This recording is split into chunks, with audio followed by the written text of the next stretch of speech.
काय सांगू आता संतांचे उपकार, काय सांगू आता संतांचे उपकार, मज निरंतर जागविती. काय द्यावे यासी भावे उतराई, ठेवितः पयी जीव थोड. प्रस्तुत कीर्तन रूपी सेवेकरताच प्राप्त असणार अभंग देहूचे संत श्रेष्ठ जगद्गुरु तुकोबराय या अभंगामधून साधू संतांनी तुम्हा जीवांवरती साधकांवरती कोणकोणत्या प्रकारचे उपकार केले आणि त्याबद्दल आपण अंतःकरणामध्ये कोणती वृत्ती धारण केली पाहिजे या प्रकारची एक मीमांसा तुकोबराय या अभंगातून प्रकट करत आहे. चिंतनाला सेवेला प्रारंभ करण्यापूर्वी थोडासा परिहार देणं अगत्याच आहे. समस्त ग्रामस्थ बाळगव्हाण इथलं भजनी मंडळ असतील, भाविक मंडळी असतील, गावातील सर्व तरुण मंडळी असतील, सर्वांनी माझी मणीची आस करा दास सेवेसी, करा दास सेवेसी, करा दास सेवेसी.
काय सांगू आता संतांचे उपकार, काय सांगू आता संतांचे उपकार, मज निरंतर जागविती. काय द्यावे यासी भावी उतराई, ठेवितः पयी जीव थोड. जगद्गुरु तुकोबराय या अभंगामधून साधू संतांनी तुम्हा जीवांवरती साधकांवरती कोणकोणत्या प्रकारचे उपकार केले आणि त्याबद्दल आपण अंतःकरणामध्ये कोणती वृत्ती धारण केली पाहिजे या प्रकारची एक मीमांसा तुकोबराय या अभंगातून प्रकट करतात. वास्तविक हा अभंग चिंतन करत असताना माझ्या अल्पमतीप्रमाणे तुकोबराय संतांचे उपकार प्रतिपादन करतात. म्हटल्यानंतर संत कोणाला म्हटलं गेलं पाहिजे याची व्याख्या करणं गरजेचं आहे. संतांचे उपकार सांगतात, कोणते संतांचे उपकार तुकोबरायांना सांगायचे याचाही विचार अभंगाच्या भूमिकेतून करणं गरजेचं आहे. आणि उपकार पटवून देत आहेत म्हणजे नेमकं उपकार कशाला म्हणावं याची व्याख्याही करणं गरजेचं आहे. 3 पदांचा आपल्याला मुख्य विचार या अभंगाच्या भूमिकेतून करता येईल. आता संत या पदाचा जर आपण विचार करू लागलो तर संत हे पद संतांनी अनेकांकरता वापरलेलं आहे.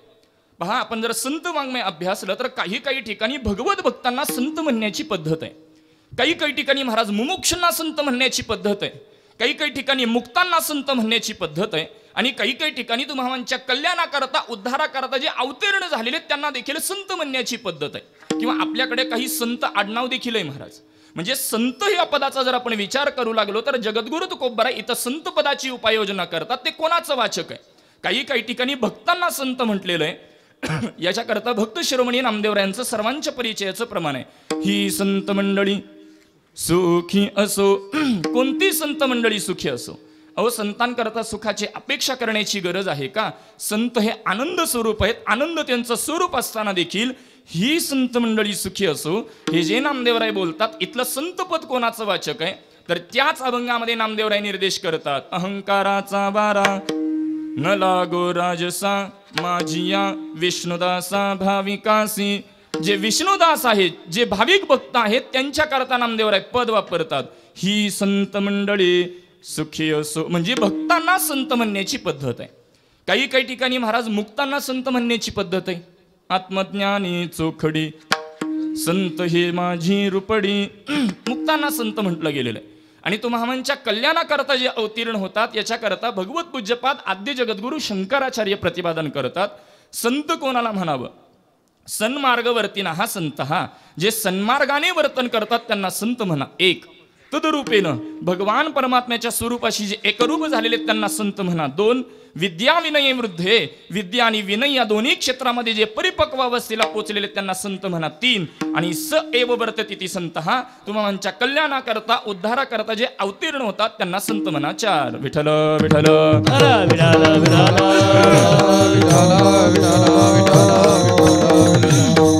आणखी थोडा सूक्ष्म विचार पाहिला तर महाराज तैत्तिरीय उपनिषदामध्ये विचार पाहायला मिळतो. अस्ति ब्रह्म इति चेद वै सतमेन तत्वेदो. ज्यांना ब्रह्मतत्वाचा साक्षात्कार आहे त्यांना संत बोला.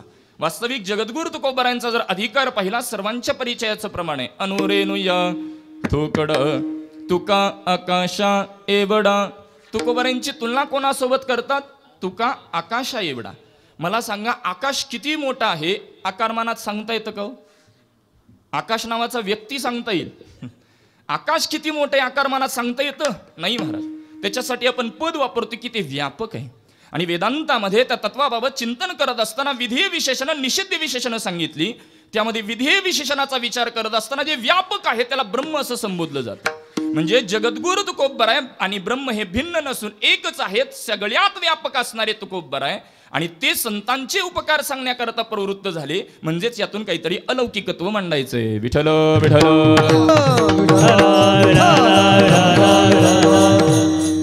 बरं, संत या पदावर चिंतन झाल्यानंतर संतांचे उपकार जर आपण पाहिले, माझ्या अल्पमतीप्रमाणे या अभंगामध्ये दोन लक्षणेतून उपकाराचा विचार पाहता येईल. उपक्रमातून उपसंहाराकडे जाणारा उपकाराचा एक विचार करता येतो आणि उपसंहारातून उपक्रमाकडे येणारा दुसरा उपकाराचा विचार करता येईल. आता उपक्रम उपसंहार कशाला म्हणावं पटण्याकरता क्लिष्ट वाटेल. शास्त्रामध्ये श्रुती षडलिंगाचा विचार आहे. उपक्रमोपसंहारा वभ्यासा पूर्वता फलम अर्थवादोपपत्तींच लिंगम तात्पर्य निर्णय. श्रुती षडलिंगाचा विचार. महाराजांचा वेदांताचा चांगला अभ्यास महाराजांच्या आत्ता चर्चेतून. मला काही तेवढा माझा अभ्यास आहे मांडायचं नाही. मांडतोय ते बरोबर आहे काही पाहण्यासाठी आजची जागा आहे. विठ्ठल विठ्ठल.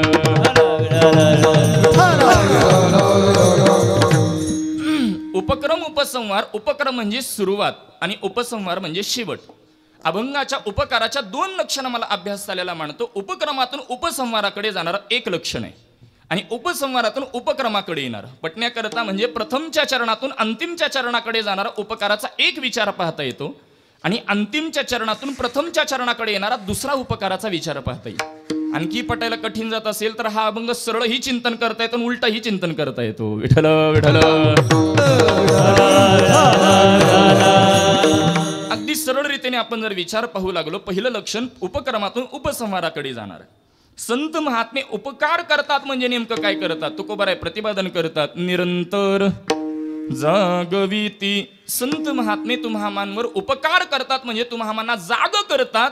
हे निरंतर पद्धतीने जाग करतात हे प्रथमच्या चरणामध्ये तुकोबाराय बोलतात. बरं, जाग करून नेमकं करतात काय? तिसऱ्या चरणामध्ये सांगतात. शिकविती. संत महात्मे तुम्हामांना जाग करतात. जाग करून तुम्हामांना शिकवतात आणि जाग करत असताना शिकवत असताना जे काही दोष आहेत, विकार आहेत, त्यांचे होणारे जे काही प्रतिबंध आहेत, अडथळे आहेत, त्यांच्यापासून काय करतात हे अंतिमच्या चरणामध्ये बोलतात. सांभाळीती. विठ्ठल विठ्ठल.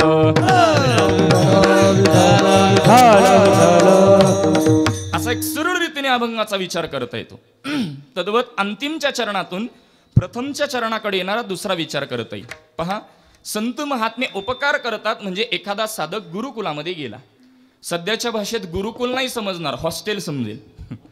एखादा जर हॉस्टेलमध्ये गेला तर तिथली शिक्षक मंडळी त्याचा इतका सांभाळ करतात की त्याला घरची आठवण आली नाही पाहिजे. तद्वत संत महात्मे तुम्हामांवर उपकार करतात, म्हणजे तुम्हामांचा इतका सांभाळ करतात की तुम्हामांना जीवदशेचं स्मरण झालं नाही पाहिजे. संत महात्मे उपकार करतात म्हणजे तो सुरुवातीला तुम्हामांचा सांभाळ करतात, हे अंतिमच्या चरणात तुकोबाराय बोलतात. बरं, सांभाळ करून नेमकं करतात काय? तिसऱ्या चरणामध्ये सांगतात, शिकविती. संत महात्मे उपकार करतात म्हणजे तुम्हामांचा सुरुवातीला सांभाळ करतात, सांभाळ करून तुम्हामांना शिकवतात. बरं, नेमकं काय शिकवतात हे प्रथमच्या चरणामध्ये सांगतात, निरंतर जाग राहिला विठ्ठल. संत या पदाचा विचार पाहिला, संतांच्या उपकाराच्या 2 लक्षणा अभ्यासल्या. बरं, उपकार नेमकं म्हणायचं कशाला महाराज? उपकार या पदाचा जर आपण विचार पाहू लागलो, यामध्ये 2 प्रकारचे अवयव आहेत. एक आहे उप, दुसरा आहे कार. कार म्हणजे व्यवहारातली 4 व्हीलर नाही. बरं, उपकार्य पद पटण्याकरता उप हे पद ज्या ज्या शब्दांमध्ये आलंय त्याचा थोडा विचार करा. आता आपण उपनिषद अभ्यासतो. उपनिषद कशाला म्हणावं? उप या शब्दाचा अर्थ असा केलेला आहे जवळ. कोशामध्ये त्याचा अर्थ असा आहे, उप म्हणजे जवळ. आता उपनिषद याची जर आपण व्याख्या पाहू लागलो, गुरु महात्म्यांच्या जवळ बसून जी विद्या संपादन केली जाते त्याला उपनिषद म्हणा, असा अर्थ आपल्याला करता येईल. किंवा पटण्याकरता आता आपण उपवास करतो. उपवास असेल, उपकार असेल किंवा उपनिषद असेल, उप हे पद समान अर्थाचं आहे. उप या पदाचा अर्थ काय केला आपण? उप या पदाचा अर्थ काय केला? जेवण नंतरच आहे ना, मग 2 वेळा कशाला विचारायला लावता? उप या शब्दाचा अर्थ काय केला आपण? जवळ. आता उपनिषद आपल्याला पटलं नाही म्हणून उपवास घेतो. उप म्हणजे काय? जवळ. आणि वास म्हणजे वास्तव्य करणे. भगवंताच्या जवळ, साधू संतांच्या जवळ वास्तव्य करण्याचे एक साधन म्हणजे उपवास, असा सरळ रीतीने आपल्याला व्याख्या करता येईल. तद्वत उपकारामध्ये उप म्हणजे जवळ, कार म्हणजे करणे, जवळ करणे म्हणजे उपकार करणे. विठ्ठल विठ्ठल. मग संत महात्मे महाराज जवळ करतात ते कोणाच्या जवळ करतात? तुम्हाला स्वस्वरूपाशी अनुसंधान करून देतात. यालाच वृत्ती प्रभाकारामध्ये अविनाभाव संबंध म्हटलं गेलं. ज्या विना जो होवे नाही ताका अविनाभाव संबंध कहे. आनंद वाचून तो परमात्मा नाही आणि तोच आनंद स्वरूप आहे, त्याच्याशी अनुसंधान करून देतात. असा संत महात्मे उपकार करतात. पहा, संत महात्म्यांच्या उपकाराबद्दल आपण विचार पाहत होतो. उपकार म्हणजे जवळ करणे. आता उपकार या पदाची व्याख्या पाहिली तरीही काही मंडळी आता उपकार म्हटलं की यामध्ये 2 प्रकारची वृत्ती पाहायला मिळतात.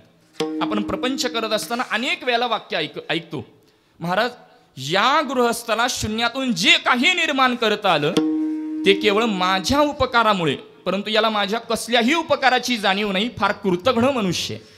म्हणजे ज्याला उपकाराची जाणीव नाही, जो कसल्याही पद्धतीचे उपकार स्मरणामध्ये ठेवत नाही, त्याला आपण काय बोलतो? कृतघ्न बोलतो. आणि एखाद्याबद्दल बोलताना बोलतो आपण, महाराज हा फार कृतज्ञ आहे, केलेल्या उपकाराची जाण आहे. मात्र म्हणजेच जो केलेले उपकार स्मरणामध्ये ठेवतो त्याला कृतज्ञ म्हणतात, आणि जो विसरतो त्याला कृतघ्न म्हणतात. वास्तविक थोडा सूक्ष्म विचार केला तर कृतज्ञ वृत्ती ही सत्कर्माची आहे आणि कृतघ्न वृत्ती ही दुष्कर्माची आहे. पटवून देतो. वेदांतामध्ये 3 प्रकारच्या पापाचा विचार आहे: कायिक पाप, वाचिक पाप आणि मानसिक पाप. कायिकामध्ये 3 प्रकार, वाचिकामध्ये 4 प्रकार आणि मानसिकामध्ये पुन्हा 3 प्रकारच्या पापाचं वर्गीकरण आहे. पटवून देतो, निर्देश करून देतो, लक्ष द्या. कायिक म्हणजे शरीराकडून घडणारी 3 पापं, चोरी, जारी आणि हिंसा ही कायिक 3 पाप आहेत. वाणीकडून घडणारी 4 पापं, कठोर बोलणं, कुटीर बोलणं, असत्य बोलणं आणि असंबंधित बोलणं ही वाचिक 4 पाप आहेत. आणि मानसिकामध्ये पुन्हा 3 प्रकारच्या पापाचं वर्गीकरण आहे: परद्रव्य ध्यान, अहित चिंतन आणि वृथा अभिमान. अशा 10 प्रकारचं पातक मनुष्याकडून दररोज घडतं.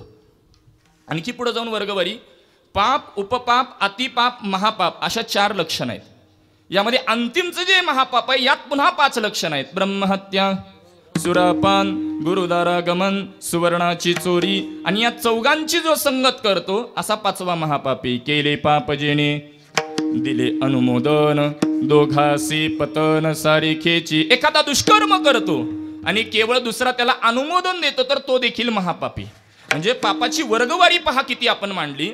नवे नवे स्मरणामध्ये आलं म्हणून बोलतो. श्री गुरुदेवांच्या मुखातून श्रवणामध्ये आलेलं की भगवान परमात्म्याने या पृथ्वी तलावर 3.5 कोटी प्रकारची तीर्थ निर्माण केलेली आहेत. आता 3.5 कोटी तीर्थ कशा करता निर्माण केली? तर महाराज 3.5 कोटी प्रकारची पाप आहेत, त्याच्या निवृत्ती करता 3.5 कोटी प्रकारची तीर्थ आहेत. काही मंडळी बोलतील, महाराज 3.5 कोटी प्रकारचं पाप राहतं कुठं? आपल्या शरीरावर 3.5 कोटी प्रकारचे रोम आहेत.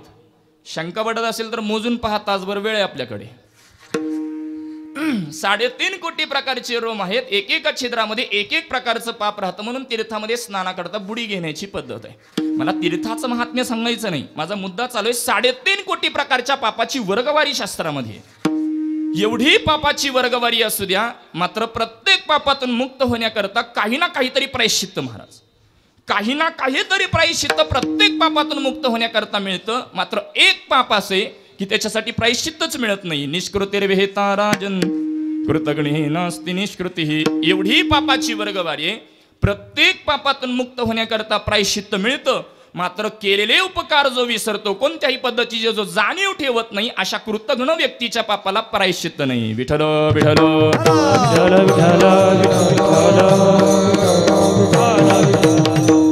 मग आपण कृतज्ञ असलं पाहिजे का कृतघ्न असलं पाहिजे? व्यावहारिक पद येतो. आपण आपल्यावरती झालेले उपकार स्मरणात ठेवावेत का आपल्यावरती झालेले अपकार स्मरणात ठेवावे? श्रोत्यांनी उत्तर द्या बरं. आपण आपल्यावर झालेले उपकार लक्षात ठेवावेत का आपला झालेला अपमान लक्षात ठेवावा? उपकार ठेवावे. आपण ठेवतो काय? आपण आपला झालेला अपमान स्मरणामध्ये ठेवतो, आपले झालेले अपकार आपण स्मरणामध्ये ठेवतो. सर्वांच्या चरणी माफी मागून नतमस्तक होऊन बोलतो, महाराज सध्या आपण प्रपंचातला संसारातला मान अपमान लक्षात ठेवतो, यात नवल नाही. कळालं का? वाक्य पूर्ण करू. महाराज संसारातला प्रपंचातला मान अपमान लक्षात ठेवतो, यात नवल नाही. तो मान अपमान आता परमार्थातही आला. वास्तविक परमार्थामध्ये मान अपमानाला जागाच नाही, कारण परमार्थ हा केवळ आणि केवळ भक्ती करत आहे. परंतु तरीही पटण्याकरता दृष्टांत देतो बरं, कोणाला बोलणं हेतू नाही. महाराज या गावात गेल्यानंतर आम्हाला चालली नव्हती, येऊ दे आमच्या गावात. विठ्ठल विठ्ठल.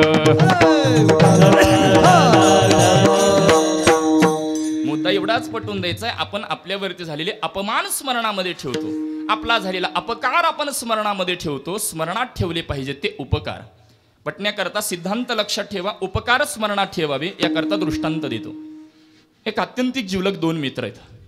दोघांमध्ये चर्चा चालू होती, अरे बाबा सुट्टीला गेली कुठंतरी फिरायला जाऊ, म्हणून मुंबईसारख्या मोठ्या ठिकाणी फिरायला जातात. आता ज्येष्ठ कीर्तनकार मंडळी फार गोड बोलायची, जीवनात येऊन एकदा तरी मुंबई पाहावी असं म्हणायचे ते. त्यावेळेला मुंबईबद्दल एक वेगळे अट्रॅक्शन असायचं, कारण तेवढ्या सोयी सुविधा नव्हत्या. आता सोयी सुविधा झाल्यात, एक वन डे रिटर्न येतो, वंदे भारत. असं मला मुद्दा एवढाच पटवून द्यायचा आहे. मुंबईसारख्या मोठ्या ठिकाणी फिरायला गेलेले दोघंही त्यांचा काही एक एक ठिकाण पाहत पाहत समुद्रकिनारी फिरायला निघतात. दोघांचं चांगल्या प्रकारे संभाषण चालू आहे, आणि त्या संवादाचं रूपांतर महाराज भांडणामध्ये होतं. आणि पहिला मित्र दुसऱ्या मित्राला कानाखाली मारतो. दुसरा मित्र त्याला काही एक प्रत्युत्तर देत नाही. समुद्राची जी रेती त्या रेतीमध्ये खाली बसतो, लिहून ठेवतो, आज माझ्या मित्राने माझा अपमान केला, कानाखाली मारली. आता ज्यांनी दोघांमध्ये भांडण झाले असल्या कारणाने एक प्रकारचा आबोला असतो, ते तसाच पुढे प्रवास चालू ठेवतात. आता समुद्राच्या किनारी एक प्रकारचे दगड असतात, त्याच्यावर ज्यांनी कानाखाली खाल्ली असा तो दुसरा मित्र चढण्याचा प्रयत्न करू लागतो. सध्याच्या काळातला तरुण आहे म्हणून सेल्फीसाठी म्हणा, त्याच्यावर चढण्याचा प्रयत्न करू लागतो. समुद्राचं पाणी सतत त्या दगडांवरती पडलं असल्या कारणाने त्याला एक प्रकारचं शेवाळ आलेलं होतं. पाय घसरतो तर समुद्राच्या पाण्यामध्ये पडतो. त्याला काही पोहायला येत नसतं, त्याच्या नाकातोंडात पाणी जाऊ लागतं. त्याचा आरडाओरडा ज्यांनी कानाखाली मारली असा तो पहिला मित्र पाहतो. पाहता क्षणी पाण्यामध्ये उडी घेतो, त्याला पाण्याच्या बाहेर काढतो, काठावर आणतो, नाकातोंडात गेलेलं पाणी बाहेर काढतो, त्याला शुद्ध येते. तो स्थिर होतो आणि इकडे पाहू लागतो. कोणी एक दिसत नाही. त्याच्या लक्षात येतं आपले प्राण वाचवले ते कोणी वाचवले? आपल्या याच मित्राने वाचवले. आणि म्हणून बाजूला पडलेला छोटासा दगड उचलून मोठ्या दगडावर कोरून लिहू लागतो, आज माझ्या मित्राने माझ्यावरती उपकार केले, त्यांनी माझे प्राण वाचवले. महाराज ज्यांनी सुरुवातीला कानाखाली मारली असा तो पहिला मित्र, ज्यांनी अपमान केला असा तो पहिला मित्र, नवे ज्यांनी प्राण वाचवले असा तोच पहिला मित्र, त्याच्या अंतःकरणामध्ये नानाविध चिकित्सा सुरू होतात. हा असा का करतोय? मगाशी हा रेतीमध्ये लिहित होता, आता दगडावरती लिहितो, नेमकं झालं तरी काय? त्याला राहवत नाही म्हणून तो त्याला प्रश्न करतोय, अरे काय करतोयस? मगाशी रेतीमध्ये लिहित होता, आता दगडावरती लिहितोय. त्यावेळेला त्या दुसऱ्या मित्रानं दिलेलं उत्तर मार्मिक आहे, जीवनामध्ये अपमान झाला तर तो रेतीमध्येच लिहावा, का तर तो पुसला जात असतो, मात्र उपकार झाले तर ते दगडावरतीच कोरावेत. विठ्ठल विठ्ठल.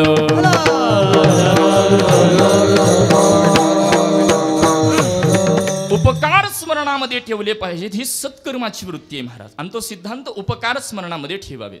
काही मंडळी बोलतील, महाराज तुम्ही उपकाराबद्दल एवढं बोलताय, आम्ही प्रपंच करताना, संसार करताना नित्याने कोणावर ना कोणावर तरी उपकारच करतो, तुम्ही काय वेगळं सांगता? तर महाराज प्रपंचातला उपकारच ठरत नाही. याला वेदांताच्या परिभाषेमध्ये ही उत्तर पाहता येईल. युक्तिवादानेही पटवून देतो आणि संत वाङ्मयाने पटवून देतो. अजातवादांचं म्हणणं असं आहे, एकमेव द्वितीयम नेह नानास्ति किंचन. तो एकमेव आहे, त्याला सोडून काहीच नाही. मग महाराज प्रपंचाचा विचार हाच कठीण सिद्धांत ज्ञानोबराय सोप्या भाषेत करतात. लटिका व्यवहार सर्व हा संसार, लटिका व्यवहार सर्व हा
व्यवहार सर्व संसार वाजायर हरिवीन.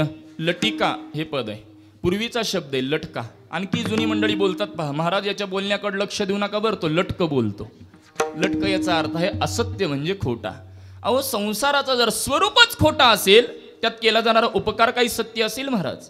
काही मंडळी म्हणतील, महाराज तुम्ही सांगताय संसार खोटा, मग डोळ्याला तरी दिसतोय. याच्याकरता ख्यातींचं चिंतन आहे. असत ख्याती आहे, आत्मख्याती आहे, अख्याती आहे, अन्यथा ख्याती आणि अनिर्वचनीय ख्याती. आता कोणी कोणती ख्याती स्वीकारली वेळाभावी विस्तार करत नाही. आपल्याकडे वारकरी संप्रदाय किंवा उत्तर मीमांसेने स्वीकारलेली आपण अनिर्वचनीय ख्याती, म्हणजे या प्रपंचाला सतही म्हणता येत नाही, असतही म्हणता येत नाही, म्हणून सत असत विलक्षण असलेला हा प्रपंच, आणि म्हणून यात केलेला उपकार ठरू शकत नाही. विठ्ठल विठ्ठल.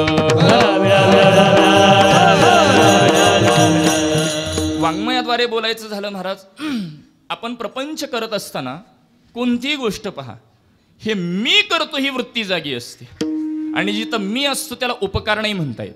संतांचेच उपकार का ठरतात? कारण ऐसी कळवळ्याची जाती करी लाभाविन प्रीती. लाभाशिवाय संत महात्मे प्रेम करतात, लाभाशिवाय उपकार करतात. तुम्ही आम्ही लग्नात आहेर का करतो? आपल्या लग्नात त्याने डबल केला पाहिजे बस, ज्याला उपकार नाही म्हणत, याला फार फार तर सहकार्य किंवा मदत म्हणा. त्यामुळे प्रपंचातला उपकार ठरत नाही, एक लक्षण. आणखी पुढे जाऊन बोलायचं झालं, पहा आपल्याकडे गायी आहेत, म्हशी आहेत. गायी म्हशींच्या दुधाकरता आपण कोणत्याही धातूचं भांडं वापरतो, परंतु शास्त्रकार बोलतात की एक दूध असे त्याच्याकरता सुवर्ण म्हणजे सोनं या धातूचं भांडं लागतं, ते म्हणजे वाघिणीचं दूध आहे. शंका वाटत असेल तर घेऊन या. आत्ताच्या काळात शक्य नाही महाराज, त्यावेळेला शक्य होतं धर्मवीर छत्रपती संभाजीराजांना. आत्ता आपण वडापावर जगणारी माणसं. आत्ताच्या काळात शक्य नाही महाराज. मुद्दा एवढाच पटवून द्यायचा आहे, वाघिणीचं दूध जर आपल्यात सामावून घ्यायचं असेल त्याच्याकरता सोनं या धातूचं भांड लागतं. इतर धातूचं भांड वापरलं तर ते दूध छेदून निघून जातं, पण त्यात राहत नाही महाराज. म्हणजे वाघिणीचं दूध आपल्यात सामावून घेण्याची पात्रता केवळ सोनं या धातूमध्ये. इतर धातूमध्ये ज्या पद्धतीने ते थांबतच नाही, तद्वत उपकार घडतात ते परमार्थात आणि करतात ते केवळ संत महात्मेत, प्रपंचात ते होतच नाही. विठ्ठल विठ्ठल.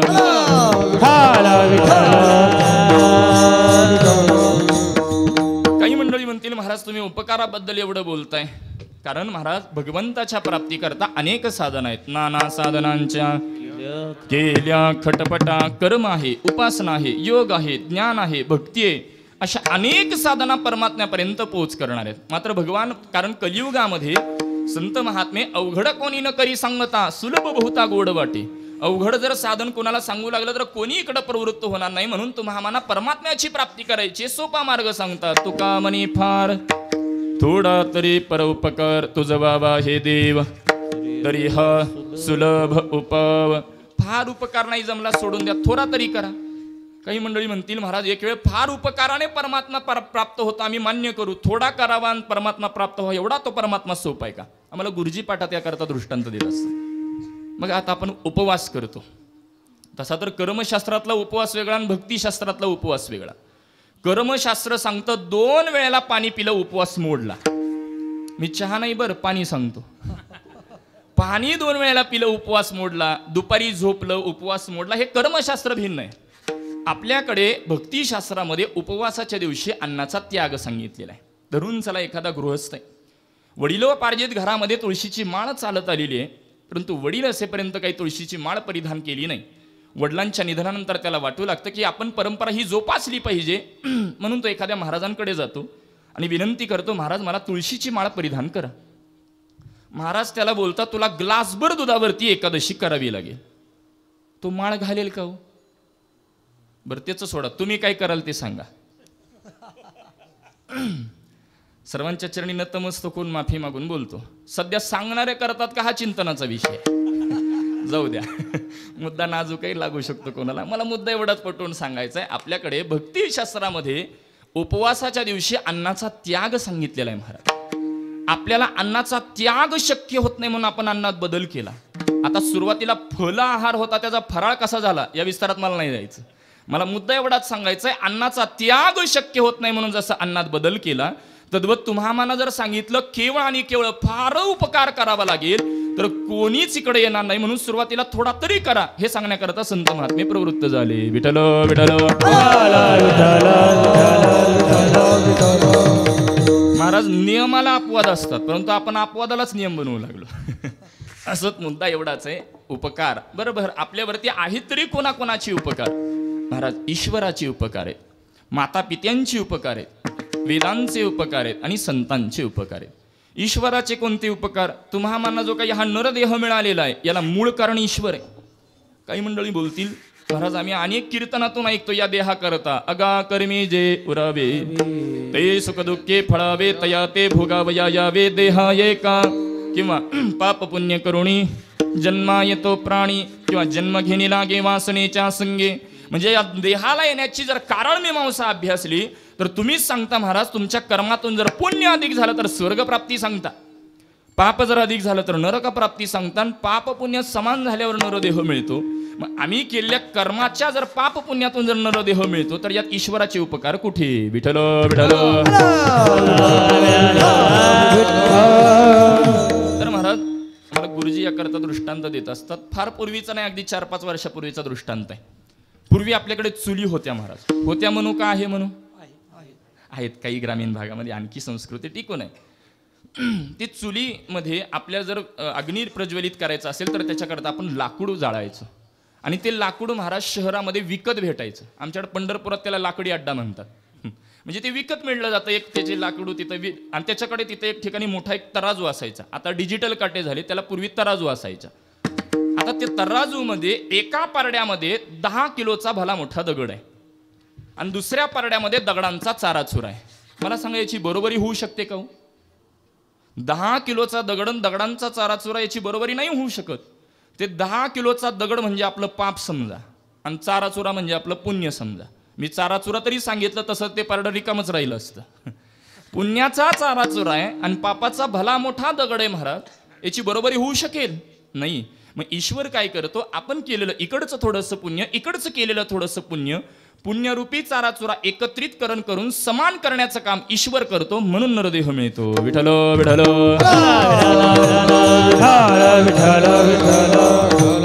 माता पित्यांचे उपकार आहेत. आता यामध्ये देवऋण, ऋषिऋण, समाजऋण, माता पिता ऋण अशा पद्धतीचा विचार पाहता येईल. वेदांचे उपकार आणि अंतिम संतांचे उपकार आहेत महाराज. संतांचे उपकार जगत कल्याणार्थ ठरतात. याला कारण संतांकडं ऐश्वर्य संपन्नता आहे. काही मंडळी बोलतील महाराज जगद्गुरु तुकोबारायांचं जीवन चरित्र नेहमी आम्ही श्रवणामध्ये घेतो, तुकोबारायांच्या घरातून पौर्णिमेचा चंद्र दिसायचा असं काही काही मंडळी सांगतात. मग तुम्ही तर सांगता तुकोबाराय आदी संत महात्मे हे ऐश्वर्य संपन्न आहे. महाराज संतांचं ऐश्वर्य लौकिकामध्ये नसतं. संत महात्मे भक्तीने ओतप्रोत भरलेले, भक्तीने ऐश्वर्य संपन्न असणारे संत, आणि म्हणून संतांचे उपकार जगत कल्याणार्थ ठरतात. आम्हा घरी धन शब्दाचीच रत्ने, शब्दाचीच शस्त्रे यत्ने करू. संतांचं धन अंश लौकिकातलं नाही, भक्तीने ऐश्वर्य संपन्न, भक्तीने ओतप्रोत भरलेले संत महात्मे, आणि म्हणून संतांचे उपकार जगत कल्याणार्थ ठरतात. एक लक्षण. दुसरं लक्षण महाराज संतांकडे ज्ञान आहे. ज्ञानोबराय ज्ञानेश्वरीमध्ये बोलतात, ते चालते ज्ञानाचे बिंब, तयाचे अवयवते सुखाचे कोंब, येर माणूस पणी वांब लौकिक भाव. किंवा ज्ञानोबरायांचं वर्णन पहा. ज्ञानियांचा राजा गुरु महाराज,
ज्ञानियांचा राजा गुरु महाराज, म्हणते ज्ञानदेव तुम्हाईसे महाराज जोड चालीचा आनंद करताच ज्ञानोबारांच्या सोहळ्यात यावं लागतं, पण सोहळ्यात येऊन दिंडीत चालावं लागतं हेही तितकंच खरं आहे. विठ्ठल विठ्ठल त्याला दिंडीत चालावं लागतं, तळावर कीर्तनाला, जागराला, काकड्याला हजर राहायचं. न शिकता चाली पाठ होतात ज्ञानोबारांच्या कृपेने 20 दिवसात. महाराज सोहळ्यात एक ज्येष्ठ कीर्तनकार तळावर कीर्तन करत असताना ब्रह्मलीन वैकुंठवासी सद्गुरू श्री भोसरीकर मौलींचं एक वाक्य सांगितलं होतं की म्हणे त्यावेळेला देखील ज्ञानोबाराय तुकोबारायांना माहिती असावं की बरीच मंडळी ज्ञानोबाराय तुकोबारायांचा सोहळ्यातील दिंडीतलं भजन सोडून 5-5, 10-10 किलोमीटर पुढं चालतात. म्हणून संतांनी त्यांच्याकरता प्रमाण खर्चिक घातलेलं आहे. पापाचे कळप विठ्ठल विठ्ठल.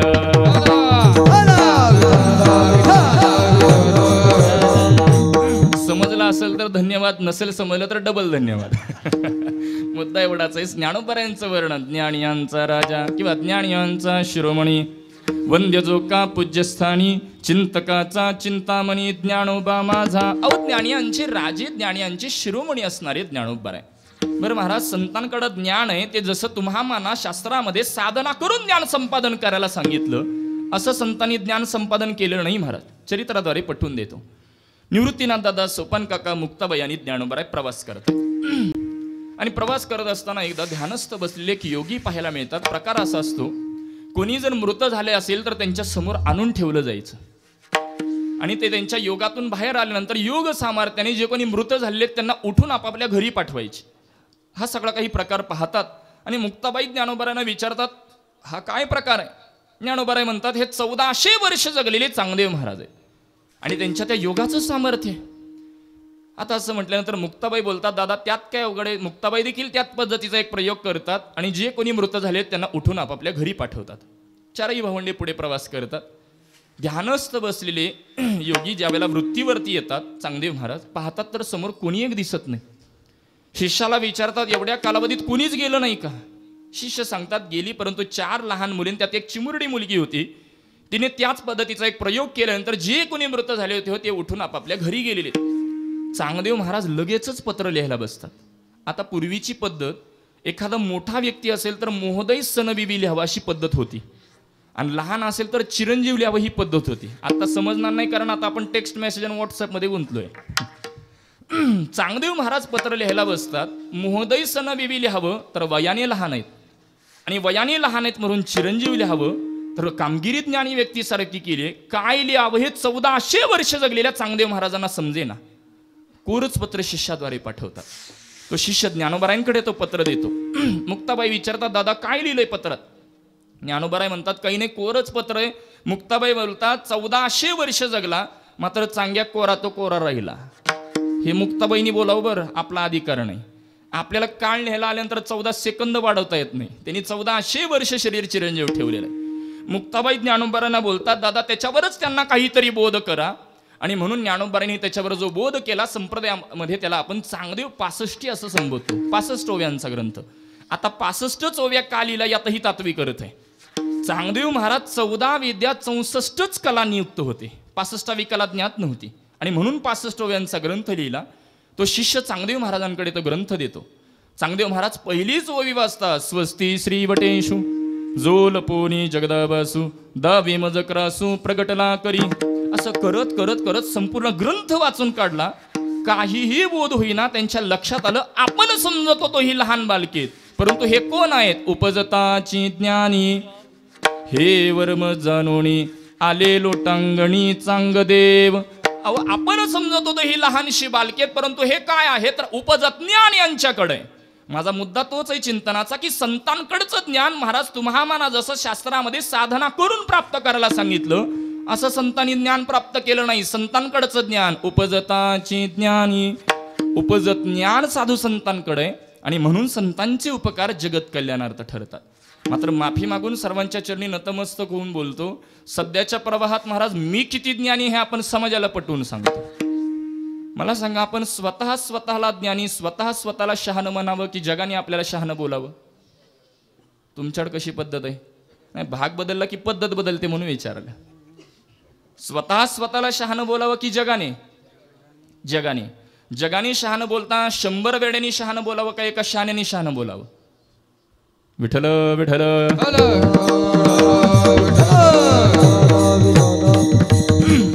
चिंतन मांडतात.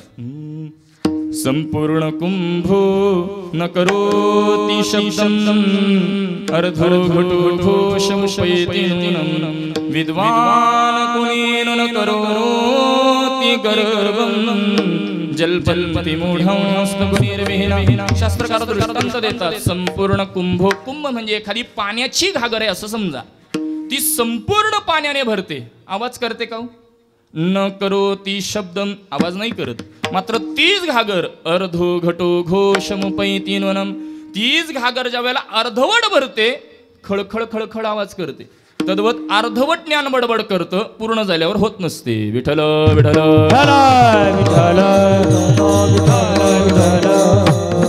महाराज जो सांगत असतो मी ज्ञानी, तो ज्ञानी नसतोच. कारण अध्यात्मामध्ये ज्याला ज्ञान संपादन झालं तो मी ज्ञानी हे सांगायला देखील उरत नाही, हे ज्ञानाचं लक्षण आहे. मग जो सांगत असतो तो अर्धवट ज्ञानी ओळखा. पण संतांकडचं ज्ञान असं नाही महाराज. उपजताचे ज्ञानी, उपजत ज्ञान संतांकडे. तिसरं लक्षण महाराज, संतांकडे दातृत्व आहे. ज्ञानोबा 12व्या अध्यायाच्या सुरुवातीलाच बोलतात, जय जय वो शुद्धे उदारे प्रसिद्धे अनवरत आनंदे वर्षतीये. उदारे प्रसिद्धी माझ्यासाठी महत्वाचं पद आहे. पहा, आपण एखाद्या दुकानामध्ये गेलो, मोबदला लिहिल्याशिवाय वस्तू मिळते का?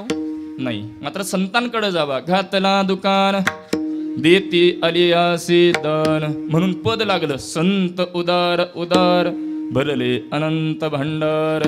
आणि म्हणून संतांकडे दातृत्व या लक्षणे देखील संत महात्मे परिपूर्ण आहेत.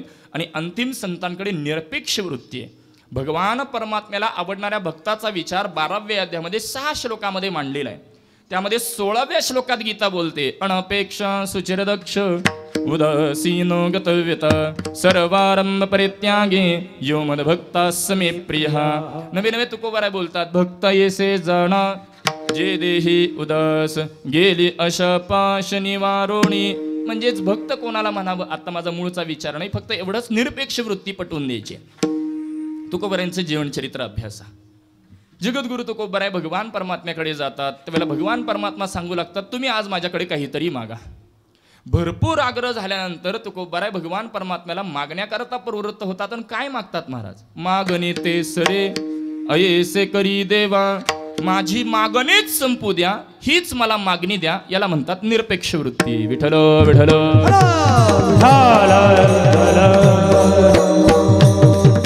असो, मुद्दा एवढाच पटवून द्यायचा की संतांकडे ज्ञान, संतांकडे महाराज ऐश्वर्य संपन्नता, दातृत्व आणि ऐश्वर्य निरपेक्ष वृत्ती या 4ही लक्षणाने परिपूर्ण असणारे संत महात्मे. आणि म्हणून संतांचे उपकार जगत कल्याणार्थ ठरतात. बरं महाराज, कोणते संतांचे उपकार आहेत? अगणित आहेत. पटवूनच द्यायचं झाले, वेदांतामध्ये पंचविषयाचं चिंतन आहे. शब्द स्पर्श रूप रस गंध या पंचविषयाची उत्पत्ती पंचमहाभूतांच्या तमोगुणांपासून आहे. सत्वगुणांपासून ज्ञानेंद्रिय, रजगुणांपासून कर्मेंद्रिय आणि पंचमहाभूतांच्या तमोगुणांपासून हे पंचविषय आहेत. कोण कोणापासून निर्माण झाले? थोडा सूक्ष्म विचार जर पाहिला, शब्द हा आकाशापासून निर्माण झाला, स्पर्श वायूपासून, रूप तेजापासून, रस जलापासून आणि गंध पृथ्वीपासून निर्माण झाला. असे हे पंचविषय पंचमहाभूतांपासून निर्माण झालेले. सूक्ष्म करत नाही, शास्त्रामध्ये एक एक विषयाकरता एक एक प्राण्याचं उदाहरण दिलेलं आहे. आणखी पुढे जाऊन बोलायचं झालं, शास्त्रामध्ये विषयानंदातही 3 प्रकार केले. तसा तर आनंद लौकिकात येत नाही, प्रवाहानुसार बोलावा लागतो. पटवून देतो, प्रिय आनंद, मोद आनंद आणि प्रमोद आनंद. प्रिय आनंद कशाला म्हणावं? विषयाचं दर्शन याला प्रिय आनंद म्हणतात, विषयाची प्राप्ती याला मोद आनंद म्हणतात आणि विषयाचा उपभोग याला प्रमोद आनंद म्हणतात. अहो, विषयांचा उपभोग घेतल्यानंतरची स्थिती लांब आहे. विषयाचं किंचित स्मरण जरी केलं, भगवद्गीता बोलते, ध्यायतो विषयान् पुंसा संगस्ते सुपजायते संगात् संजायते कामात् कामात् क्रोधो विजायते क्रोधात् भवति सम्मोहात् सम्मोहात् स्मृतिविभ्रमात् स्मृतिविभ्रमात् बुद्धिनाशो बुद्धिनाशात् प्रणश्यति. नश्यती नाही महाराज, प्रणश्यती. विषयांचं किंचित स्मरण जरी केलं मनुष्य प्रेतवत होतो. म्हणून तर 3 प्रकार आहेत महाराज. पटवून देतो, प्रिय, मोद आणि प्रमोद. आता कीर्तन झाल्यानंतर रात्री जागर असतो.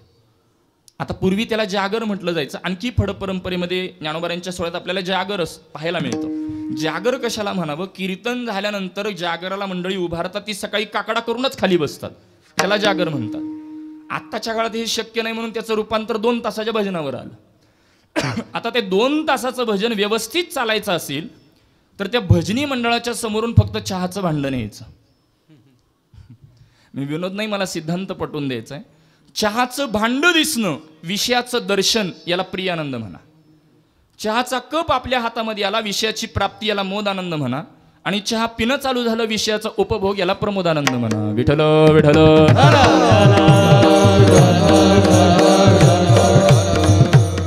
अत्यंत बाधक असणारे हे विषय आहेत महाराज. माझ्याकडे 15 मिनिटं शिल्लक आहेत. अत्यंत बाधक असणारे हे विषय. आणि या विषयामध्ये महाराज तुम्ही आम्ही गुरफटतो यात नवल नाही. याच्याकरता पौराणिक कथाभाग जर पाहायचा झाला, व्यासमुनी सिद्धांत प्रकट करत असतात आणि जैमिन ऋषी लेखनाचं काम करत असतात. बलवान इंद्रियोग्रामः विद्वाना समपि कर्षति. कितीही विद्वान असेल, कितीही ज्ञानी असेल, त्याला स्वतःची इंद्रिय आवरता येत नाही. महाराज सिद्धांत लिखाणाचं काम जैमिन ऋषी करत असतात.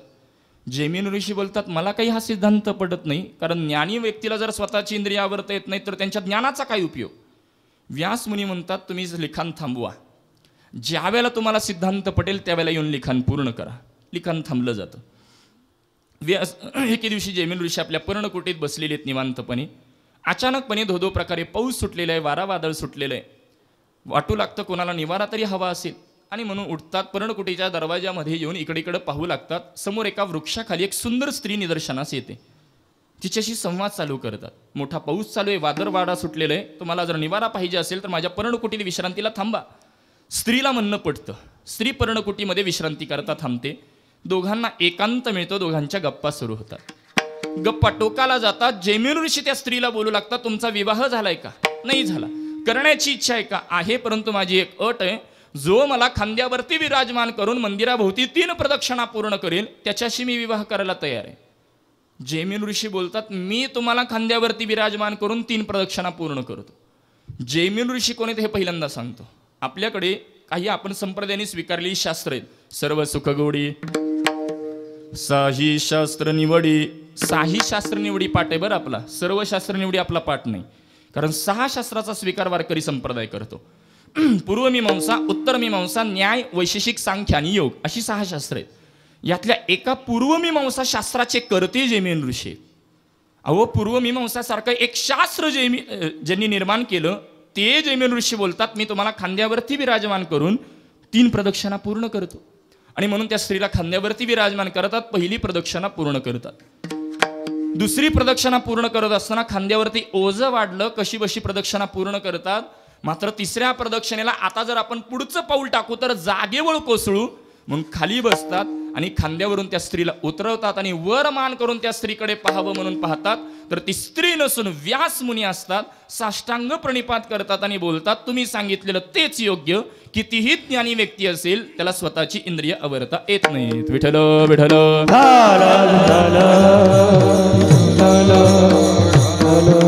महाराज कितीही मोठा असेल विषयांपासून आपली इंद्रिय तो अलिप्त ठेवू शकत नाही. मात्र संतांच्या उपकाराचा विचार केला तर संतांचा स्पर्श लांब ठेवला. संतांच्या चरणाचा रजकण सहज जरी लागला. वासनेचे बीज जळून जाय. अहो वासनेचे बीज, वासना जाती यात नवल नाही. वासनेचे बीज म्हणजे कार्यासहित कारणाची निवृत्ती. कशामुळे. संतांच्या चरणाच्या रजकणाच्या सहजच्या स्पर्शामुळे. हे संतांचे उपकार आहेत. विठ्ठल विठ्ठल. काम, क्रोध, लोभ, मोह, मद, मत्सर, अहंकार यामध्ये गुरफटून पडलेली आपण मंडळी. मात्र संतांनी विशेष दृष्टीने जरी तो महामानकडे पाहिलं, कृपा कटाक्ष न्याहाळिले आपुल्या पदी बैसविले. संत महात्मे स्वस्वरूपाचं करून टाकतात. असे अगणित संतांचे उपकार ते तुम्हामांना बोलता येत नाही यात नवल नाही. देवादिकांना संतांबद्दल बोलता येत नाही. अहो देवादिकांना संतांबद्दल बोलता येत नाही यात नवल नाही. संतांना देखील संतांबद्दल बोलता येत नाही. तेच लक्षण तुकोबाराय प्रतिपादन करतात. काय सांगू आता संतांचे उपकार. काय सांगू आता संतांचे उपकार.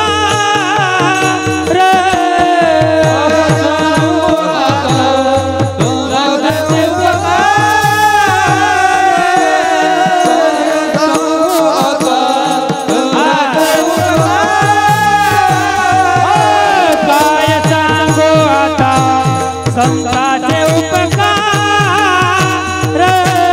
काय सांगू आता संतांचे उपकार.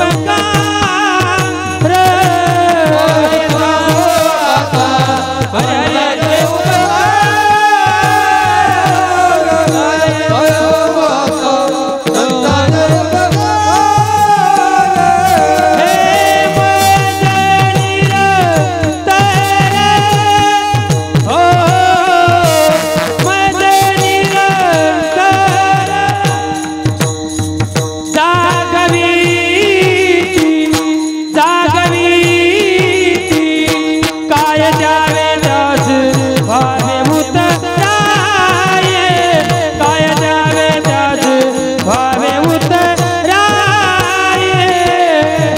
माझा निरंतर माझा निरंतर जागवीती काय द्यावे त्यास भावे भावे उतरा काय सांगू आता संतांचे उपकार मज निरंतर जागविते मज निरंतर जागविते काय सांगू आता संतांचे उपकार मज निरंतर जागविते मज निरंतर जागविते काय सांगू आता संतांचे उपकार मज निरंतर जागविती काय द्यावे यासी भावी उतराई ठेविता पायी जीव थोडा. तुकोबराय प्रतिपादन करतात त्या संतांच्या उपकाराबद्दल काय बोलावं, कारण संतांचा उपकार हे बोलण्याचा विषयच नाही महाराज. याच्याकरता बोलण्याकरता शब्द लागतात आणि शब्दाकरता चतुष्टय प्रवृत्ती आहे महाराज. जाती गुण क्रिया आणि भेद आणि संत महात्मे याच्याही अतीत असल्या कारणाने शाब्दिकाचे काम नाही येथे किंवा नाही आता कसाही पाठ असेल. आणि दुसरं लक्षण महाराज पारमार्थिक सत्तेमध्ये केवळ अनुभूती असते, अनुवाद करता येत नाही. जिचा तिन्ही कालामध्ये कशानेच मिथ्यात्व निश्चय होत नाही त्याला पारमार्थिक सत्ता म्हणतात. पटवून देतो. एक परराष्ट्रातला गृहस्थ आहे. आपला भारत हा कृषीप्रधान देश आहे आणि म्हणून गावोगावी सर्वे करण्याकरता आपल्या भारत देशामध्ये आलेला आहे. आणि गावोगावी सर्वे करत असताना एका गावातून जात असताना एका कठड्यावरती एक शेतकरी त्याला ऊस खाताना पाहायला मिळतो. आता तो गाडी थांबवतो, गाडीतून खाली उतरतो, त्या शेतकऱ्याजवळ जाऊन त्याला पहिला प्रश्न करतो, अरे बाबा याला काय म्हणतात. आता आपल्यातला लहानातला लहानही विद्यार्थी सांगतो याला ऊस बोलतात, परंतु त्याला यातलं काही नॉलेज नसतं. त्याला विचारणा करतो याला काय म्हणतात, तो बोलतो याला ऊस म्हणतात. तो त्याला दुसरा प्रश्न विचारतो, हा तू आता किती खाणार. तो उत्तर देतो एवढा तेवढा काहीतरी. तो त्याला तिसरा प्रश्न करतो, हा लागतो कसा. तो सांगतो गोड लागतो. त्याचा चौथा प्रश्न, किती गोड लागतो. ऊसाचं पीक आहे ना, थोडं तरी असेल. इकडं कापूस जास्त आहे माहित आहे मला. ऊसाचं पीक थोडं तरी कळेल आपल्याला. बरं ऊस नाही, ऊसापासून निर्माण झालेली साखर तरी. महाराजांचं प्रमाण आहे, साखर दिसे परगोडी न दिसे ती काय वेगळी असे. किंवा आमचे तीर्थरूप एक गोड उदाहरण देत असतात. आंब्याची गोडी चाखणाऱ्याला आहे की पाहणाऱ्याला आहे. चाखणाऱ्याला. परंतु आंबा किती गोड आहे शब्दात सांगता येतं का.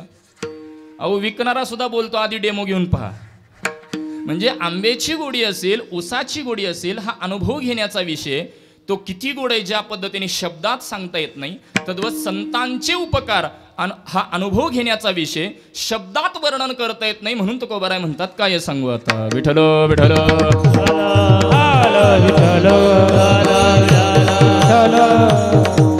परंतु तुकोबारायांजवळ कल्पनाकार एक साधक गेला. महाराजांना बोलू लागला, महाराज तुमच्याशिवाय आम्हाला उपकार कळणार तरी कसे. कारण संतांबद्दल बोलायचं असेल तर तो एक परमात्मा आणि दुसरे आहेत ते तुका म्हणे अंगे भावे ते आपण तरीच महिमान येईल कळो. महाराजांना इथं म्हणता आलं असतं तरी महिमान येईल कळो, तरीच महिमान येईल कळो असं म्हणतात. कारण या चकाराने महाराज श्री पाणिनींच्या व्याकरण सूत्रानुसार या चकाराने आणण्याची व्यवृत्ती असते. संत झाल्यानंतरच संतांचं महिमान कळेल. आणि म्हणून तुकोबाराय बोलतात, मला जेवढे अवलोकन करता आले मी सांगण्याचा प्रयत्न करतो. महत्वाचा उपकार तुकोबाराय बोलतात, मज निरंतर जागविती. या 3 पदाचं चिंतन करायचंय. सर्वांनी मोठ्या प्रेमाने एकदा भजन करू, नंतर उर्वरित चिंतन. विठोबा रखुमाई जय विठोबा रखुमाई जय जय विठोबा रखुमाई जय जय विठोबा रखुमाई जय जय विठोबा रखुमाई जय जय विठोबा रखुमाई जय जय विठोबा रखुमाई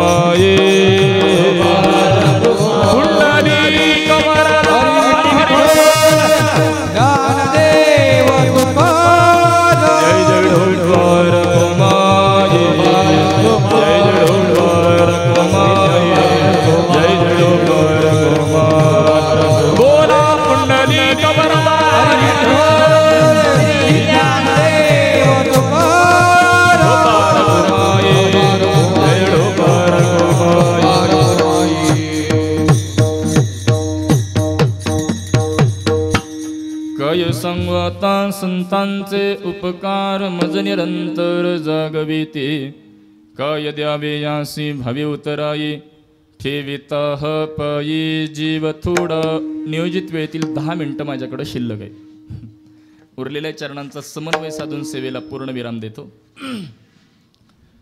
तुकोबरा या अभंगामधून संतांचे उपकार प्रतिपादन करतात महाराज कोणता महत्वाचा उपकार तुकोबरायचं लक्षण मानतात मज निरंतर जागविती यामध्ये पूर्वपक्ष निर्माण होतो महाराज मज जागविती असं तुकोबराय बोलतात म्हणजे मला जाग केलं का ही भूमिका आहे का एक लक्षण आणि दुसरा पूर्वपक्ष महाराज मज या पदातून केवळ मला एकट्याला जाग करतात अशी ही भूमिका निर्माण होऊ शकते असं काहींना वाटेल पटवून देतो मज या पदामध्ये तुकोबराय आत्ताच महाराज तुम्ही बोललात अहो अज्ञान सोडा ज्ञानाच्या ठिकाणी संतांना जाग करण्याची गरज नाही मग तुकोबराय कसं बोलतात मज निरंतर तर महाराज दृष्टांत देतो आपल्याकडे एखाद्या नगराचे प्रमुख आहेत आणि समजा धरून चला आपल्याकडे निवडणुका लागलेल्या आहेत निवडणुकीला उभारल्यानंतर ते भाषणामध्ये जोर जोरात बोलतात आम्हा शेतकऱ्यांना या सोयी सुविधा मिळाल्या पाहिजेत आम्हा शेतकऱ्यांकरता या योजना राबवल्या पाहिजेत महाराज जोर जोरात बोलतात आम्हा शेतकऱ्यांना परंतु ते कधी शेतात जात असतात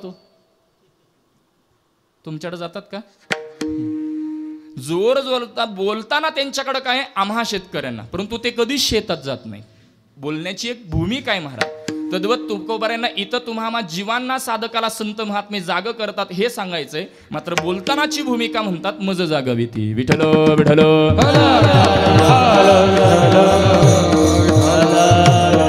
मज या पदातून केवळ मला एकट्याला जाग केलं असं काही ना वाटेल तर नाही महाराज यामध्ये मग महाराज वेष्टीचा विचार करायचा का समष्टीचा आता वेष्टी समष्टी कसं पटवून देतो वेष्टी म्हणजे आता आपण घरामध्ये एकटे पारायण करत असतो त्याला वेष्टी पारायण म्हणा आणि आता हा उत्सव चालू आहे महाराज ज्ञानोबरायांच्या ज्ञानेश्वरीचे आम्ही 50 जण पारायणाला बसलेलो आहे याला समष्टी पारायण म्हणा सिंगल म्हणजे वेष्टी इन ग्रुप म्हणजे समष्टी विठ्ठल विठ्ठल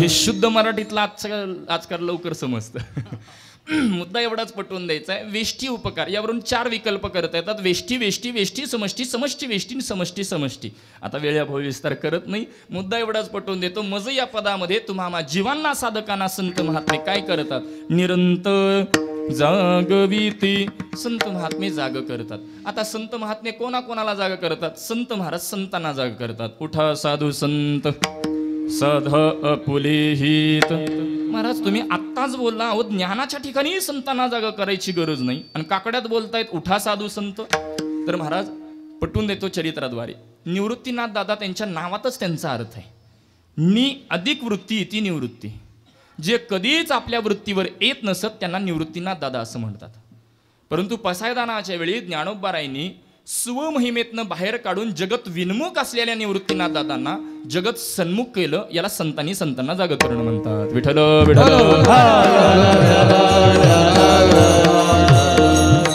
संत महात्मे परमात्म्यालाही जाग करतात उठा पांडुरंगा प्रभात समय पातल वेळ नाही तर गायलं असतं थोडं उठा पांडुरंगा भगवंताला का जाग करतात आता तसं पाहायला गेलं आषाढी एकादशी कोणती आहे देवशयनी एकादशी शयन म्हणजे भगवान परमात्मा निद्रावस्थेत जातात आणि कार्तिकी एकादशी प्रबोधिनी बोध म्हणजे प्रकट होतात आषाढीला भगवान परमात्मा झोपतात कार्तिकेला उठतात मधल्या वेळेस साधकाने काय करावं म्हणूनच चातुर्मास असतो मग एवढ्या वेळ भगवान परमात्मा झोपतात का नाही महाराज भक्ताची धारणा आहे आम्ही झोपतो माझ्या भगवंताची शेजारती करावी आम्ही उठतो भगवंताचा काकडा करावा आम्ही जेवतो भगवंताला नैवेद्य दाखवा सोळ्यात एक ज्येष्ठ कीर्तनकार बोलले होते खरंच भगवंताने नैवेद्य खाल्ला असता तर आपण राशन कार्डावर नाव टाकायला कमी केलं नसतं आपली धारणा भक्ताची आम्ही ज्या क्रिया करतो त्या भगवंतासमोर असाव्यात मग भगवंताला का उठवायचं पाहता श्रीमुख सुखावले सुख डोळ्याची भूक नवजे माझ्या जिवे गोडतेन अक्षरांचा रस अमृत जयास फिके पुढे म्हणजे सुखाला देखील सुख अहो आपण मंदिरामध्ये दर्शनाला गेलो धरून चला मंदिर अगदी मोकळा आहे दर्शनाला गेलो 5 मिनिटाने पुन्हा दर्शनाला गेलो बाहेर आल्यानंतर तो काय म्हणतो आत्ता वेगळाच आनंद वाटला बरं म्हणजे कितीही भगवंताला पाहिलं तर एक समाधान मिळतं आणि ते वाढतं समाधान आहे आणि म्हणून ते सहजरित्या तुम्हाला मिळावं म्हणून भगवान परमात्म्याला उठवतात नवे देखिले तुमचे चरण निवांत राहिले मन आता कोठे धावे मन तुमचे किंवा तुझे चरण देखलिया चरण पाहिल्यानंतर मन निवांत होतं, स्थिर होतं. अशा अनेक अनुभूतीचे आपल्याला विकल्प करता येतील. संत महात्मे संतांना, संत महात्मे परमात्म्याला, संत महात्मे जीवालाही उठवतात. उठा जागे भारे आता स्मरण करा पंढरीनाथा, भावे चरणी ठेवा माता. चुकवा व्यथा जन्माच्या, धनदारा पुत्र जन, किंवा उठा सकळ जन उठिले नारायण, आनंदले मुनी जन. करा जय जयकार वाद्यांचा गजर. फड परंपरेत एक चाल गातात. आता गातो. गात जाग गात जागा गात जागा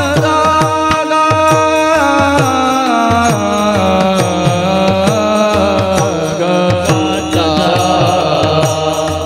जागा गात जागा गात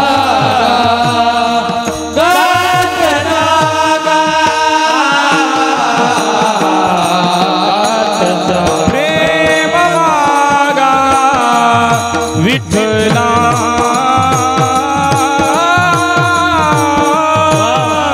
प्रेम भागा विठ्ठला विठ्ठला. गात जागा गात जागा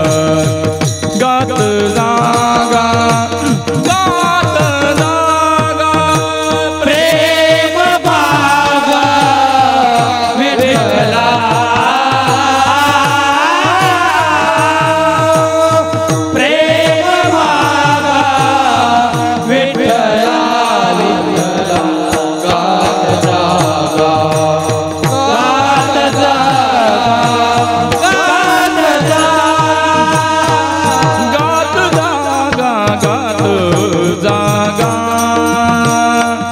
गात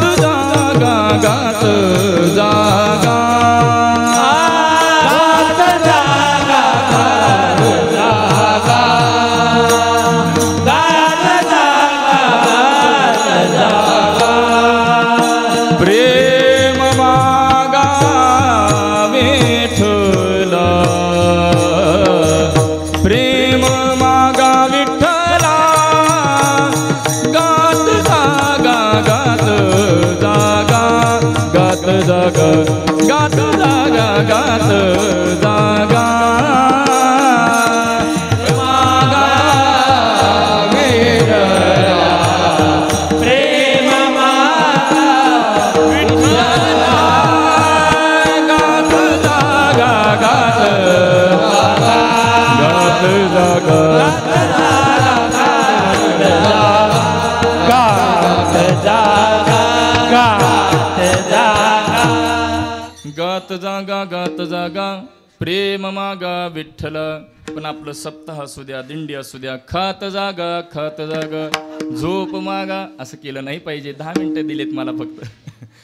विस्तार करत नाही. मुद्दा एवढाच की संत महात्मे तुम्हाला जीवांना जाग करतात. अहो जाग करतात म्हणजे नेमकं काय करतात? धरून चला एखादा धर्म मंडपामध्ये एखादा झोपलाय, कोणी झोपलं नाही फक्त समजा, त्याला उठवण्याकरता ज्ञानोबाऱ्यांना आळंदीवरून यावं लागेल की देहूरून तुकोबाऱ्यांना यावं लागेल?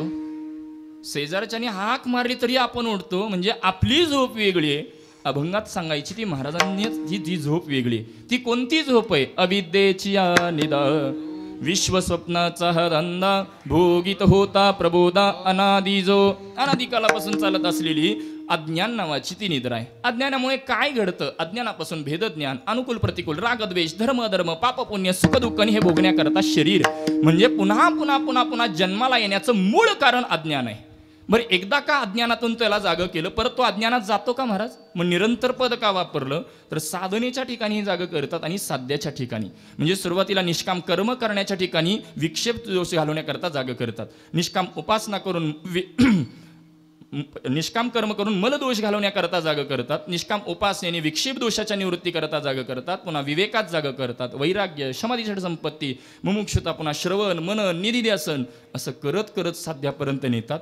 म्हणून निरंतर पद वापरलं. जागृतीत जाग करतात, स्वप्नात जाग करतात, सुषुप्ती. आता जागृती म्हणजे 42 तत्वांचे व्यवहार. तत्व सांगता येतील, वेळेअभावी विस्तार करत नाही. या व्यवहाराचे संस्कार म्हणजे स्वप्न. स्वप्न कसं पडतं? आपल्या शरीरामध्ये 72,000 प्रकारच्या नाड्या आहेत. शंका पडत असेल तर मोजून पहा, 5 मिनिटं शिल्लक आहेत. 72,000 प्रकारच्या नाड्या आहेत. यामध्ये एक नाडी, तिचं नाव आहे हिंता नामक नाडी. तिचं स्थान सांगितलं कंठस्थान, आपल्या कंठामध्ये ती असते. जागृतीतले व्यवहार त्यामध्ये राहतात, झोपल्यानंतर उद्भवतात, त्याला स्वप्न म्हटलं जातं. ती हिंता नामक नाडी किती लहान आहे याचं शास्त्रामध्ये वर्णन आहे.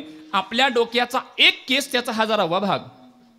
काही मंडळी बोलतील, महाराज माता भगिनींचे डोक्याचे केस मोठे असतात, 1000वा भाग होऊ शकेल.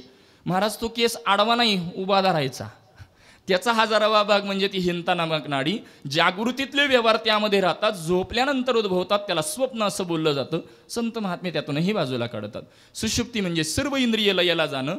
तिन्ही अवस्थेतून संत महात्मे बाजूला काढतात. असे अगणित संतांचे उपकार म्हणून काय द्यावे यासी भवे उतराई ठेवितः पायी जीव थोडा. माझ्याकडचे पंच प्राण जरी दिले, प्राण अपान व्यान उदान समांतर 5 उपकार फिटतील. अगणित त्यांचे उपकार आहेत. अहो जीव सुद्धा थोडा पडतो, मात्र माझ्याकडे दुसरं देण्याकरता काही राहिलंच नाही म्हणून ठेवितः पायी जीव थोडा. मग ते कशा पद्धतीने उपकार करतात? सहज बोलणी हित उपदेश करोणी सायास शिकवेती. अहो संत महात्मे सहज बोलले तरी तुम्हा माणसं हिताचं बोलतात, म्हणूनच संत बोलतात. धावत व्याख्या करायची झाली, तुम्ही आम्ही जीव सहज जरी बोललो तरी शिवीच बाहेर पडते, म्हणून जीव म्हणतात. संत महात्मे सहजरित्या तुम्हा मना हिताचा बोध करतात. नवे नवे करोणी सायास शिकवेती. करुणी सायास म्हणजे कष्ट घेतात. अधिकार नसेल तर त्याला अधिकार संपन्न बनवून परमात्म्यापर्यंत पोहोच करतात. दृष्टांत देतो याकरता. पूर्वी कबूतर पाळण्याची एक पद्धत होती, आता फार लोप पावली. आता कबूतर पाळणारा गृहस्थ त्यांना एक दिवस विहार करण्याकरता स्वातंत्र्य द्यायचा, आणि त्यानुसार एक कबूतर पाळणारा त्यांना स्वातंत्र्य दिलेलं आहे. सगळी कबूतर इकडे इकडे विहार करू लागतात, मात्र एक कबूतर एका वायरवर बराच वेळ बसलेला तो पाहतो, आणि म्हणून बाजूला खाली पडलेला एक दगड उचलतो आणि त्याला मारू लागतो. हे दृश्य तिसरा गृहस्थ रस्त्याने जाणारा पाहतो आणि त्याला बोलू लागतो, अरे तू त्याला स्वातंत्र्य दिलंय, तो बसलाय, बसू दे, तू त्याला कशा करता उठवतो? तो बोलतो, निसर्गाचा नियम असा आहे, हे पक्षी त्यांच्या मूळ घरापासून जर बराच वेळ लांब राहिले तर त्यांच्या मूळ घराचा त्यांना विसर पडत असतो. ते कबूतर दुसरं कोण नाही, आपणच आहे. अनेक जन्म झाली केवळ प्रपंच प्रपंच करत बसलेली आपण मंडळी. आणि म्हणून संत महात्मे तुम्हा मानवर कष्ट घेऊन शिकवतात. कल्पना अवेद्या तेने झालं जीव. अरे तुला जीव असलेली कल्पना झालेली आहे, तुझं मूळचं घर हे सच्चिदानंद तुम्हा मानचं घर आहे. एवढे संत महात्मे कष्ट का घेतात? त्यांचा संबंध तुकोबाराय बोलतात. तुका म्हणी वत्स धेनु एक चित्ती तैसे मज येते सांभाळीत. ज्या पद्धतीने एखाद्या वत्साचा सांभाळ, धेनू वासराचा सांभाळ गाय करते, तद्वत तुम्हा जीवांचा साधकाचा सांभाळ संत महात्मे करतात. म्हणून तुकोबाराय कृतज्ञ भाव व्यक्त करतात. काय द्यावे यासी भावे उतराये ठेवितः पायी जीव थोडा. महाराज आपण भगवान परमात्म्याबद्दल, साधू संतांबद्दल, देशाबद्दल, धर्माबद्दल कृतज्ञ हीच वृत्ती बाळगली पाहिजे. याला कारण जर भगवान परमात्मा आपल्या भक्ताबद्दल जर कृतज्ञ राहत असेल तर तुम्ही आम्ही जीवांनी कसं राहावं? अंतिम रामायणातला एक प्रसंग सांगून सेवेला पूर्णविराम देतो. रामायणामध्ये ज्यावेळेला प्रभू रामचंद्र वनवासामध्ये आणि त्यांना तहान लागलेली आहे, पाण्याच्या शोधामध्ये इकडे इकडे भटकंती करत आहेत. हे दृश्य महाराज एक मोर पाहतो. प्रभू रामचंद्रांजवळ जाऊन मनुष्यवाणीने बोलू लागतो, प्रभू तुम्हाला कशाची आवश्यकता आहे? प्रभू रामचंद्र बोलतात, अरे मला तहान लागली, पाण्याच्या शोधात भटकंती करतोय. त्यावेळेला प्रभूंना मोर बोलू लागतो, प्रभू मला हात नसल्या कारणाने मी तुम्हाला पाणी आणून देऊ शकत नाही, मात्र माझ्याबरोबर सरोवरावरती चला, सरोवराची वाट मात्र मी तुम्हाला दाखवू शकतो. महाराज प्रभू रामचंद्रांना म्हणणं पडतं. प्रभू रामचंद्रांना ती सरोवराची वाट कळावी म्हणून मोर काय करतो, आपल्या जवळचा एक एक पंख खाली टाकू लागतो.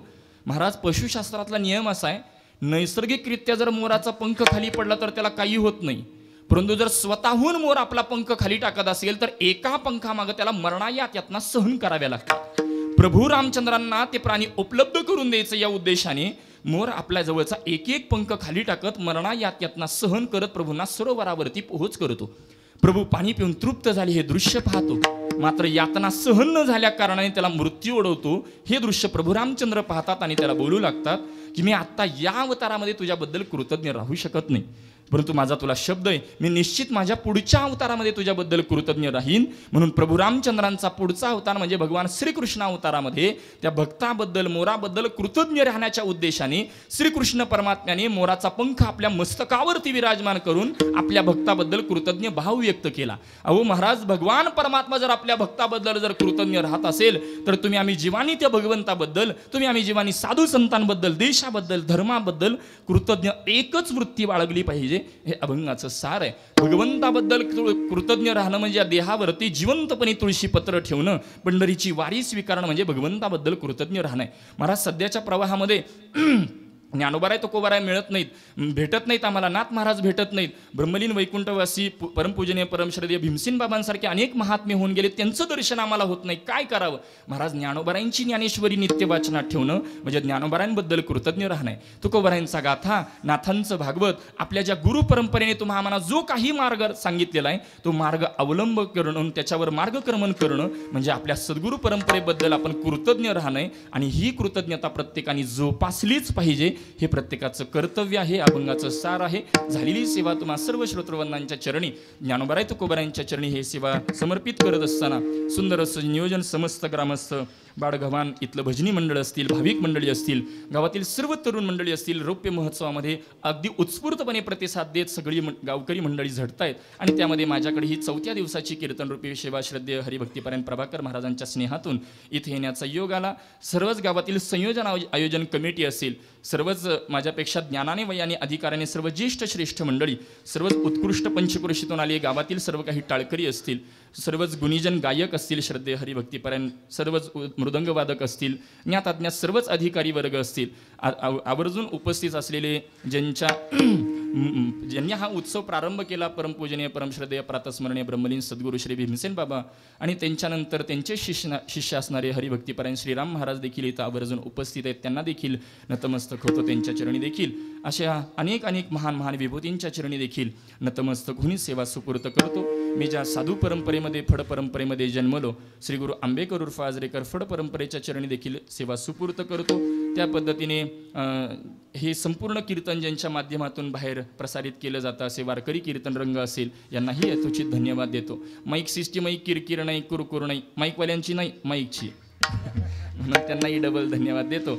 यथोचित सर्वांच्या चरणी नतमस्तक होऊन एखादा जर अपशब्द गेला असेल तर माझ्या बुद्धीचा दोष समजावा. पायाच्या प्रसादे काही बोलिलो विनोदे, मज क्षमा करणे संते, नो हे अंगभूत युक्ती, नो हे हा उपदेश, तुमचे बडे बडे लोशेष, तुमच्या कृपेचे पोसणी, जन्मोजन्मी तुका म्हणे, ज्ञानोबा माऊली तुकाराम.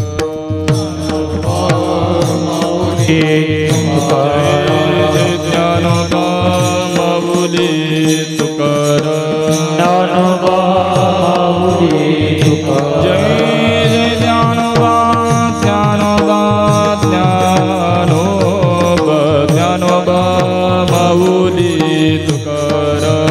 ज्ञानोबा, ज्ञानोबा, ज्ञानोबा, ज्ञानोबा माऊली तुकाराम. जय जय ज्ञानोबा, ज्ञानोबा, ज्ञानोबा, ज्ञानोबा माऊली तुकाराम. ज्ञानोबा, ज्ञानोबा,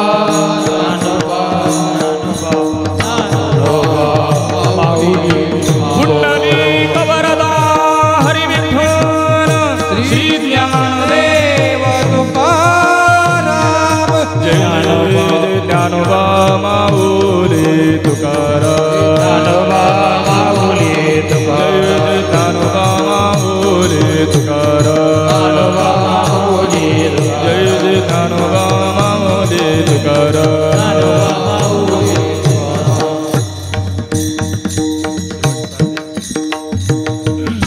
विठ्ठल जय जय विठ्ठल, जय विठ्ठल, जय जय विठ्ठल, जय जय विठ्ठल, जय जय विठ्ठल, विठ्ठल जय जय. पुंडलिक वरदा हरी विठ्ठल श्री ज्ञानदेव तुकाराम. विठ्ठल जय जय विठ्ठल.